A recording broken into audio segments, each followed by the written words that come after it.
Welcome to Driven Up's Power Talk. I'm Jasmine Moore. And I'm Rebecca Heisey. We're two work besties who have spent over a decade learning the ins and outs of sales and marketing. On this podcast, we discuss all things go-to-market operations, the people, processes, and technologies that make up the engine of a thriving go-to-market function. Let's get to it. Welcome back to another episode of Power Talk. Today we have a bit of a technical discussion. We're going to be talking about email deliverability. Fun fact, when we used to work together, Becca and I put on this whole presentation on email deliverability because we had poor email deliverability. Yes. And we researched how to improve it, and we wanted to invest in some tools to help us do that. And we made a business case, and we put on our best faces yeah. faces and made a wonderful presentation. Yes. Yep. It can get pretty tricky. It can get pretty detailed. And so hopefully we'll bring you some really good highlights and some good use cases around why it's important and how you can kind of get moving with making sure you have good email deliverability. Yeah. Email deliverability is a tricky game because it's something that marketing leaders, sales leaders, they're always concerned about, especially marketing leaders. You want your message to get to your audience, and that starts with your email deliverability. You know, and I'm not exactly talking about the delivery rates. Yeah. That goes into it, yes, but the inbox placement. Yeah. If you're sending an email and it's hitting spam boxes, that's never going to get you any sales, and it's not going to help you build the relationships to further engage your audience. Yeah. And build pipeline, which is the ultimate goal of email marketing, right? Yep, definitely. So best way to kind of picture it is if you're introducing yourself to somebody, they don't know anything about you really, right? You're a brand new person. And I think that's a really good and easy way to think about email deliverability. Like if you are a new domain, you have a new email that's never really built up its reputation, the internet service providers don't know who you are and what you're doing with that email. So they want to make sure that they understand your reputation, that you're a good sender, to make sure you don't get hit by those spam traps. People buy from companies that they know, like, and trust, and that reputation and that trust and credibility is huge. Yeah. So having good email practices and a good reputation in your email, you do not want to be spammers. What you don't want to do is go back years ago with the strategy of spray and pray, where you just email a bunch of people and just hope that something sticks. Yep. That's not what we want to do. And also, we want to be compliant. There are more and more privacy regulations going into effect, and you want to stay compliant and protect yourself and your company. Yeah, definitely. And you want to also just keep in mind that it's also cost effective to make sure that you have this set up correctly and that you're actually getting to people's inboxes and that you have just all of your compliance, like you said, in the back end configured the right way. Because if you think about it again, whenever you're trying to send out your messaging, either through marketing, through sales, wherever it is, if those emails are not getting to people, you're just spending all that effort and time on those resources that aren't getting to those people to begin with. So then you're not going to get those sales because no one's coming in because they never saw your message anyways. So it's really important to make sure that you definitely have all of these key points put together. Your ROI plummets when you have poor email deliverability and poor email reputation. You're almost wasting your time. Yep. And it's just the worst thing to hear. Your sales calling your marketing leader saying, I just had a customer and they said they aren't getting these emails. They're going to spam. What's going on? And then you have to figure out what's going on. So that's no fun. No. We want to avoid that. Yes. So let's talk about how to avoid that. Let's start with the technical. So when you first set up your email, there are some strategies and best practices as far as authentication that you should set up. So your DKIM and your SPF, and DKIM stands for Domain Keys Identified Mails, and SPF stands for Sender Policy Framework. So what these do is they help demonstrate the sender's legitimacy. So it's like a business license on the wall, or your doctor, you go to the doctor's office and they have their degree on the wall. It's their street cred. Like, I am authentic, I am legitimate. Yep. You know, I have DKIM and SPF. Yeah. And then there's also DMARC, DMARC. And what this is, it tells email receiving servers what to do with the mail if DKIM and SPF are not set up properly. So if you're sending an email and you don't have DKIM and SPF set up properly, you're more likely to hit the spam box. And so you want these set up properly. Yep. And if you don't have them set up properly, DMARC is going to be tells your inbox to either deliver it or send it to spam. So this is the technical authentication that you want to work with your IT and make sure it's set up properly. And that's like your step one to email deliverability. Yep, definitely. Very, very important pieces to to this whole string of things we're going to explain. So another piece that you can consider doing, this maybe isn't something that everyone always sets up, but I think it is important to consider, is setting up subdomains separate from your main domain or your root domain. So again, I'll give a lot of analogies in this to make it really clear because it can get tricky. Yeah. So the difference is that your main domain, if you think of it like a house, would be the address to your house. So we'll say like company.com is the address to your house. Now a subdomain is a room within the house. So the subdomain would be bedroom.company.com or kitchen.company.com or bathroom.company.com. So if you think about this now in terms of how well your domain is doing when it is sending out emails, you don't want your entire house to be burning down because you don't have things set up correctly. But if there's a mess in one room, like the bedroom.company.com, you can easily contain the mess. You can fix it's a smaller portion of the house that you can easily fix. So if you have subdomains set up, and a real world example would be like marketing.company.com or sales.company.com that you would use primarily for those teams to send out their emails so they don't impact the entire org's domain. So hopefully that's pretty clear for everybody. So the subdomain has an isolated reputation. Yes. And that has little to no effect of the root domain. Right. So it's a good idea to set up subdomains if you're, for a marketing team, for maybe a media team, for your sales outreach.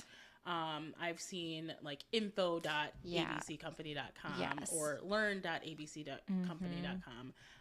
These are good strategies to keep that email reputation of your root domain intact because like you said, if you ruin that domain, then the whole house is burned down and it's very hard to get that reputation back up. Yeah, exactly. It's hard to pick through all of those problems if it's the whole house.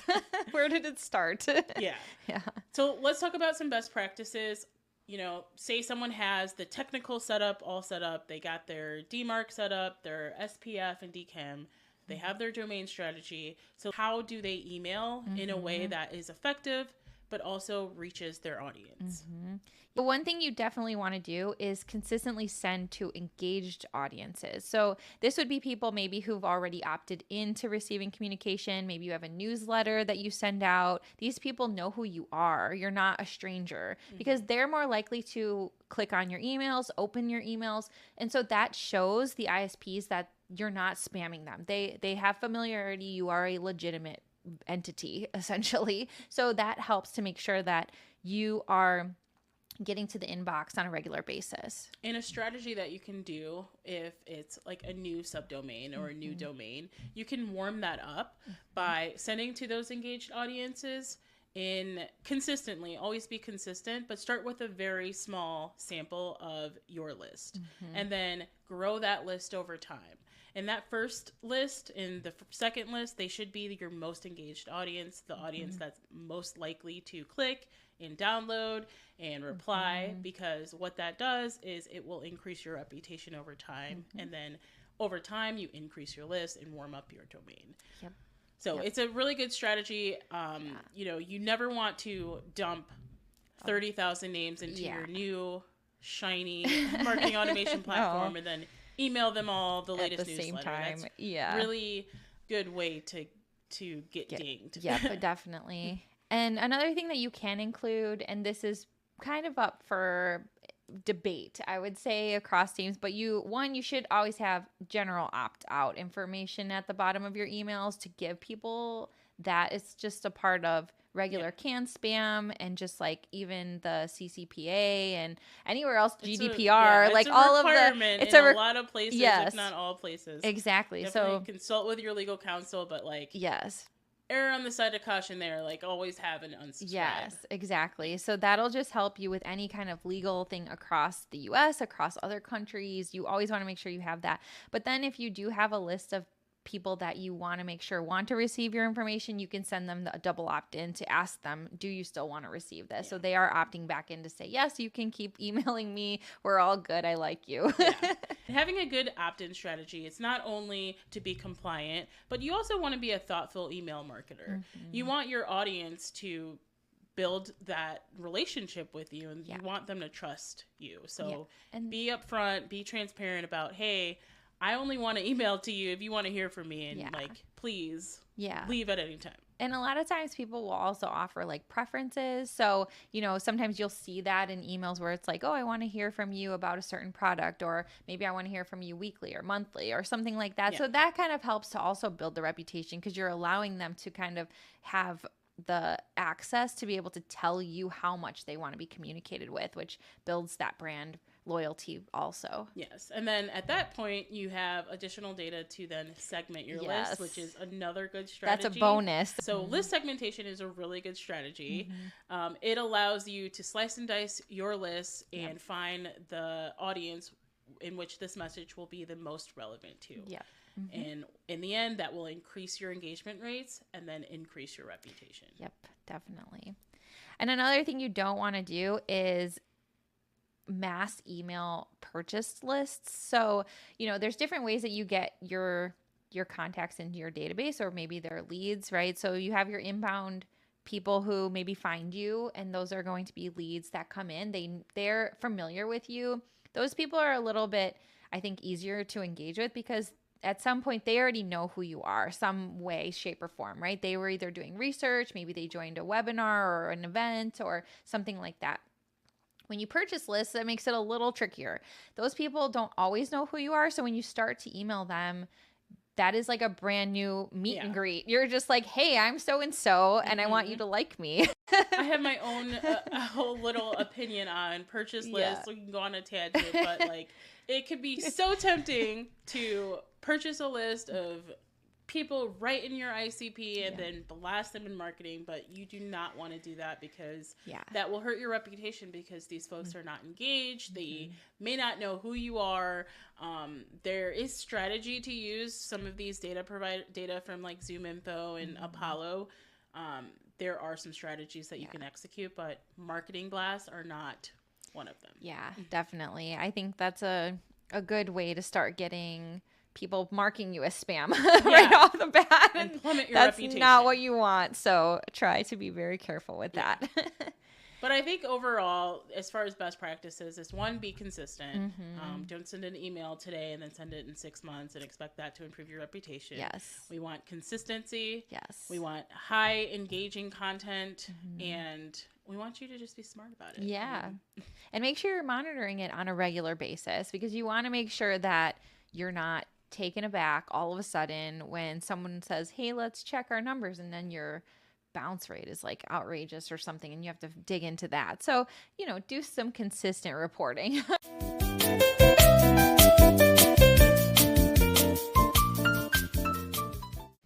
And that brings us to coffee talk. Coffee talk. Okay, I know that I always ask you what the topic is, but today I thought we'd stay on theme. All right. So what is it, Jazz? What's today's coffee talk? We actually just got this question from our producer. So how many unread emails do you have in your email box right now? That is a good one. I am the kind of person who cannot stand having my emails like pile up. So I will try to go through all of them. Currently, I have in my personal inbox only 2. Wow. 2. Yeah. And those are ones that I need. So I had to like read them and then reflag them, because I have to go back to them. But that's it. I will like just open, delete the junk ones that I don't really need, or whatever, the, you know, store ones, whatever. But I'm the same way at work. I will only leave the ones on read that I have to get back to as kind of like a flag. But I try to keep it That's down. very impressive. Under That's 10. Very impressive. I wish I was an inbox zero type of gal, but I am not. So I'm looking at mine, and I'm actually surprised. I have 213, but I feel like that's low. Oh my God, I don't think my brain could function like that. It gives me anxiety. But I know that I haven't missed anything important. Yeah. I have like a system one.